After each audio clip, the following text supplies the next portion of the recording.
Episode number 27. Welcome back in. This is the Expected Returns Podcast. My name is Stephen Lutman. I'm a real estate investor and agent here in the capital region of New York State. Lots for us to get to today. However, before we jump in, I did mention last episode that Client Appreciation Day was going to be held, kind of a last hurrah for the summer. That has occurred. All the feedback I got was amazing. People had lots of fun. If you do want to see some pictures of the event, head on over to either our Facebook or Instagram account for SJ Lincoln Realty, and you can see all of the events that transpired. Also, the latest edition of the newsletter did go out a few days ago at this point, touching on homeowners insurance and just how expensive it's getting, especially for some folks live in the coast, live in high danger areas for flooding, things like that. So how do we make it less expensive? How do we make it so people don't have to sell homes, things like that? Head on over to sjlincoln.com/join. That way you can get that edition of the newsletter as well as every other one that does go out. Again, sjlincoln.com/join. Become a member for free. That's it for the intro. Let's get into the episode. Where I want to start today is with a topic that I suspect is going to get a lot of play in the media this week, and that's the impending government shutdown. Now, this does tie into real estate. I promise you just got to stick with me for a little while, but the backstory here is that a lot of the agencies that you and I rely on for certain day-to-day services are funded on a year-by-year basis. And the fiscal year for the federal government starts October 1st.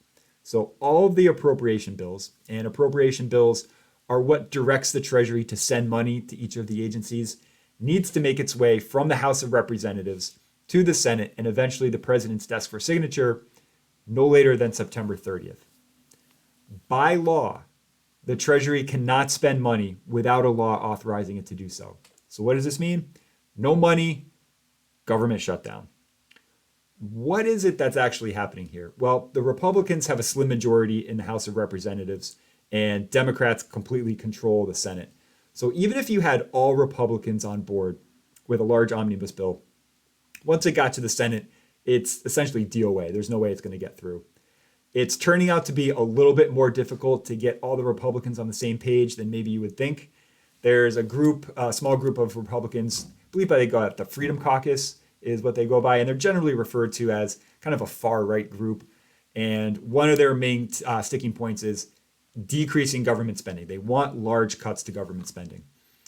There are Republicans who are not on board with that. There are zero Democrats that are on board with that. So getting everyone on the same page, even within the Republican Party, is proving to be harder and harder. And to make matters worse, they're threatening to oust Speaker of the House McCarthy unless they get what they want. Now, there's a recent betting market that I took a look at that had the odds of a government shutdown at 74%. So people are overwhelmingly believing we're headed to a very dark place. In the event of a shutdown, who's impacted here? Well, between people classified as civilian workers as well as active duty military, over 3 million people are classified as federal government workers. In the event of a shutdown, they're either going to be classified as essential or they're going to get furloughed.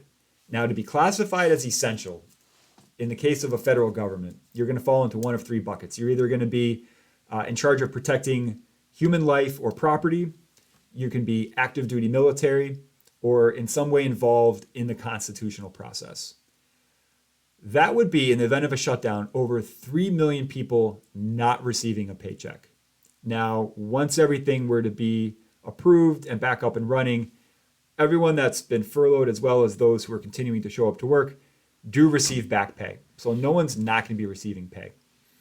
But I want you to think for a minute, what if this were to stretch on for 4 weeks, for 6 weeks? How many families do you know that could go that long without money coming in the door? Put yourself in the shoes of a government contractor who are not guaranteed back pay. You're very likely going to receive zero. There are a lot of families that are going to be staring at some very dark futures unless the government's able to figure this out. Now, the last time we had a shutdown, some economists came out and said it was roughly $11 billion worth of damage to the economy. Now, a lot of that was made up once back pay was instituted, but it still cut it down to $3 billion. So $3 billion worth of damage to the U.S. economy over politicians not being able to agree. This is silly. There's no reason we should be in the situation that we're in. We need to get this figured out. I did promise you this was going to tie into real estate some way or another, and here's how it's going to be. If you're applying for a VA or FHA loan, those applications are administered from HUD. If HUD is in under circumstances where they're operating under bare bones staff levels, how quickly are those applications going to get through? We're looking at probably a lot of delayed closings if this were to extend for several weeks or even a month. And also on the mortgage level, a lot of economists think that this could be detrimental to mortgage rates. Now, if you are a government that goes long periods of time without being able to straighten itself out, not super attractive for people looking to buy your debt, right? That's not a great look. And when less people are looking to buy your debt, what happens? Yields go up. So when yields go up, mortgage rates go up. So this is going to be bad from the stance of it could potentially delay closings, and it's also going to make your rates on your mortgage more expensive. Again, this is not necessary. Our politicians should be able to come together and figure this out. However, all the evidence we see is that this is going to go on not only past October 1st, but most likely for several weeks. We could be experiencing a government shutdown. Next up, I want to introduce a brand new segment to the show, and the working title here is Life as a Landlord. We're going to be reviewing a post from somewhere in social media or the internet talking about owning rental properties. And we'll discuss what this person did right, what this person did wrong, what potentially they could have done differently. For today, we're going to be heading over to the forum section at BiggerPockets. If you are interested in real estate and you don't have a membership yet at BiggerPockets, big mistake. It's 100% free, and there's just endless amounts of information about owning rental properties. So that's going to be a tip for today. Today's post comes from a gentleman by the name of Sigmund, and Sigmund writes, I have a tenant who is about 3 months into a 12-month lease agreement and asked what his options are if he would be able to get out earlier. Him and his partner are looking at buying a house. How are you guys recommending handling this? On a related note, he is renting a single-family home. I live in upstate New York, where it is generally harder to rent during the school year. And Sigmund goes on to share an email he received from the tenant. Tenant writes, I wanted to reach out to see if they would be open to discussing terms for an early termination of our lease.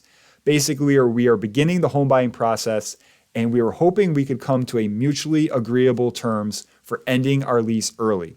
For example, we'd be open to terms stating that 3 months notice is required to terminate, and we additionally would forfeit our security deposit, which is equivalent to 1.5 months rent. However, are open to other solutions. Okay, lots to digest here. How should Sigmund proceed with a tenant that wants to terminate his lease agreement early? First and foremost, the thing that jumped out to me was congratulations to Sigmund on having an amazing tenant, because not only did they come to you with a problem well in advance of it actually happening, but they also came with solutions as well. So whatever screening process Sigmund is using, well done. This is the type of tenant I'd be super bummed if they elected to leave one of my rentals. As far as the solution to this, there's no by-the-book answer. It's going to be very much a choose-your-own-adventure. Ideally, in your lease agreements, you're going to have written out, in the event that a tenant wishes to cancel the lease agreement early, it's going to be X amount of dollars to do so. And based on Sigmund's question, it doesn't sound like this is the case here. If you've listened to previous content I've put out, or you happen to be a client of the office, you know I'm a big proponent of protect the asset of all costs. So yes, you have a lease agreement that runs for 12 months, and let's call a spade. It is a legally binding contract. So you could take that to any judge, and assuming all parties signed it and it's legal in your state, you could hold that tenant accountable for all 12 months. However, there are going to be consequences to that. If the tenant feels like you're trying to squeeze them for every possible dollar, they could stop paying you rent, right? Depending on what state you live in, it could be very difficult to get them out. It could make life difficult for other people in the building. Now, for this particular case, he did specifically say that he's renting a single-family house. However, just generically, if you're renting multifamily and other people live in the building, he could make loud noises, host parties, things like that, just general nuisances. He could start calling code enforcement and start reporting every little thing, because I guarantee you, no matter how buttoned up out of an operation you run, there's always going to be something that's not brand new, right? I mean, unless you're renting out, new construction, buildings get old, they're not as clean, and not everything's as buttoned up as maybe they were once upon a time. So they could start calling code enforcement, then you got to start dealing with code every day. Or they could just start damaging the property, which again is going to be a major concern for me. So I'm inclined to, kind of work with them to find a solution that works for everybody. If it were me, I'd first try to nail down what times are going to be convenient for showings. Now, they did say 3 months heads up. If you can't re-rent your space during a 3-month period, you're doing something wrong. There's no reason it should take 3 months to fill a vacancy. So nail down with the tenant, hey, I'm going to be over every Tuesday night from 4 to 6 and Saturday from noon to 2. Be prepared. I'm going to be here. I'm going to be showing the property, and just make sure everyone's aware for that. That should make life easier for everybody. Another thing you could do is landlords can report made payments to the credit reporting agencies. So you could offer up, hey, as long as you live up to your end of the bargain, I'll report all the made payments onto your credit report. That should increase your score and make obtaining financing on the home you're looking to purchase ideally more affordable. And if you read between the lines on that, that could also be viewed as, hey, if you don't live up to your end of the bargain and you miss some payments, I'm going to be reporting it to the credit bureaus.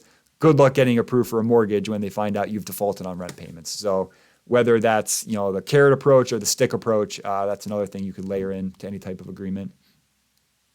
Most importantly, whatever you decide to do, though, just get it in writing. Verbal agreements are not going to work because either A, people could change their minds, or people could view, one side of a conversation differently than someone intended it to be. So no verbal agreements. Everything needs to be written. Text messages, not good enough. It's too easy to send documents for e-signature these days. Write up a quick agreement. You sign it, send it over to them. They sign it. Easy breezy. There's really no excuse not to do that. As far as where did Sigmund go wrong? Did you catch any part of his email that you thought maybe, Sigmund, you're kind of going down the wrong direction here? I'm going to reread the portion that came from Sigmund's tenant. And the tenant wrote, for example, we'd be open to terms stating that 3 months notice is required to terminate, and we additionally would forfeit our security deposit, which is equivalent to 1.5 months rent, however, are open to other solutions. Sigmund specifically mentioned that he rents in New York State, and in New York State, your security deposit as an owner is capped at 1 month's rent. So in the event you needed to take this lease agreement to court, you put it in front of a judge, that's not going to be a very fun experience for you because you've gone above and beyond what the law allows you to do as an owner. So first and foremost, before you discuss any type of settlement or early buyout, I would refund them that half a month's worth of rent. And half a month, we're not talking a large amount of money here, but you do want to get that cleaned up just in case things go south. So is it a large dollar amount? Is it meaningful? No, it's not. However, it does point to a fact that if you are renting rental properties or conducting any type of business in whatever state it is, you need to know the laws that govern your type of business in the state, because whether it's collecting too much of a security deposit or certain screening criteria isn't what it should be, you're opening yourself up to disasters down the road. So know the laws in the municipalities you operate, and that way you can avoid bigger issues down the road. And finally, we'll wrap up today with a conversation I had with a client of mine who's interested in becoming a real estate investor. And this person mentioned to me they're thinking about pushing out their purchase till next year, just because everything that they've been reading points to some type of an incoming market correction, and they're worried about buying at the absolute top of market. No big surprise. I don't want you to delay. I want you to jump in now. Here's a few reasons why I came up with why you're going to be better served taking action today versus delaying until some hypothetical date in the future. First, when you buy rental property, more often than not, you're going to be using debt to do so. And assuming a 30-year mortgage, during that first year of ownership, you're going to be paying down just a smidge under 1% of that loan balance. At the same time, you're also going to have 12 months of rental income coming in the door as well. As owners of rental property, We care about increasing our net worth. We want to make life better for ourselves, for our families. The longer you delay, the longer it's going to take you to pay off the mortgage, and the less income that's going to be coming in as well. The second component to this is a bit anecdotal because it's specific to a first-time investor. However, it might be the most important thing we covered today. And that's the longer you delay, the longer you push out your learning curve. And I don't care how many books you read, how many podcasts you listen to, how many coffee meetups you get with current owners. Until you own rental properties, you have no idea what it's actually like. And while you're waiting, guess what? Your competition, they're doing.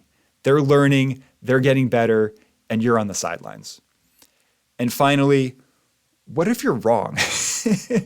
So what if prices don't retreat like you think they are? What are you going to do? Wait another 6 months? Wait a year, 2 years? When do you actually make the jump? If you were to look at a chart of long-range prices for home prices in the capital region, it's bottom left to top right, meaning historically prices go up and up in the capital region at a slow trajectory, but they go up nonetheless. There was a wise South African that once said, "The future is no place to place your better days." You are better off jumping in now than waiting for some hypothetical date that may or may not ever come. That's it for the show. Thanks for spending some time with me today. Hopefully you got something out of this. If you do want to connect, my email address is steven@sjlincoln.com, or you can book a call or a Zoom conversation with me, sjlincoln.com/book a call. Again, email steven@sjlincoln.com, sjlincoln.com/book a call. Thanks for listening, and we'll talk again soon.